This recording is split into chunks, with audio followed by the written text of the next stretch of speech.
Welcome to How to Become a Production SQL Database Administrator. My name is Raphael. In the previous video, we looked at how to set up a database mail to receive emails for various alerts and performance issues. One thing we did is we went under Management and double-clicked Database Mail, and we allowed the wizard to create the database mail configuration for us.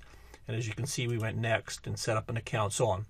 It's important to note also that we can do obviously this with T-SQL. So in this demonstration, I'm going to show you how to set up what we did through all this process, creating a, if you look at the previous ones we did, and we look at the views, you'll notice that we created an existing account, entering the email address that we needed, the server address that we needed, and so forth. We can do it again via an email account.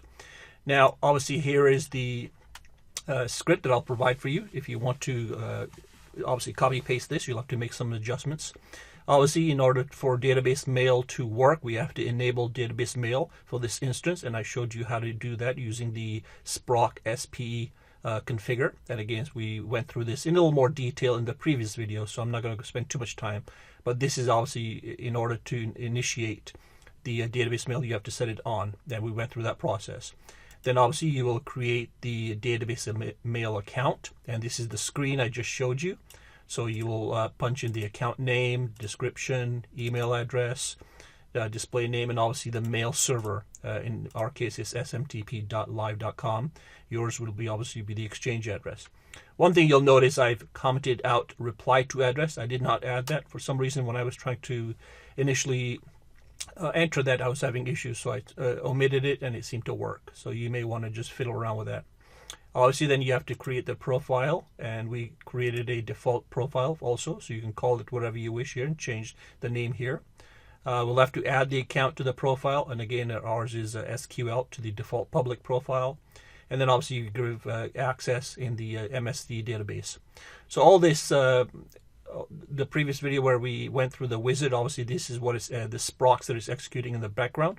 So I'll just give you an illustration. So obviously if you need to dump this on multiple servers, then it's more advantageous to script it out, change the settings to the appropriate settings, and execute this rather than that. But here I'll show you, for example, since I've already set it up, I'm not going to set it up, I'll just show you the execute. You can execute email just by using this Sprock SP send database mail. And if I go over here, what it's asking for is, or will provide, it'll give you that select at version. So it'll give you the version of the SQL they're using.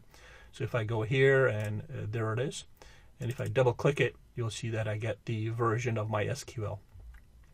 So the other thing I wanted to point out, which I didn't point out, is obviously you can view information about the mail in the MSD database with the following scripts.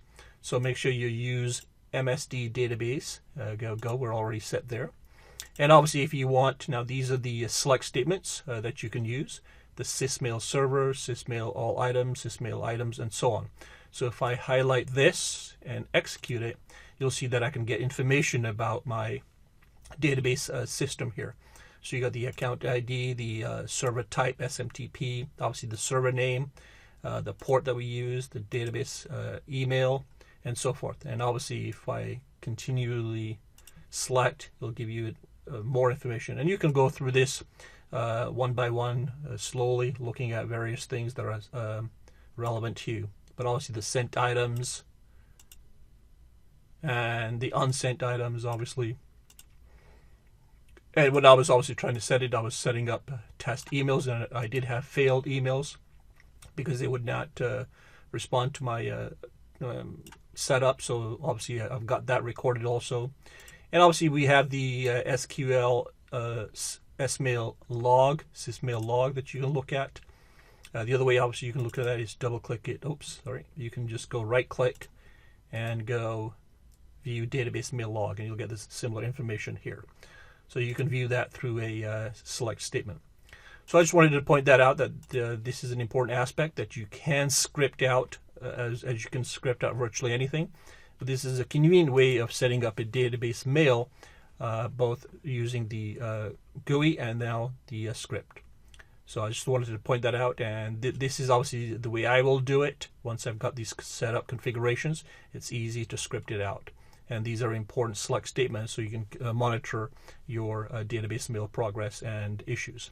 So I just wanted to leave it there, and I'll leave it there. And my name is Raphael, and this is how to become a production SQL database administrator. See you in the next video.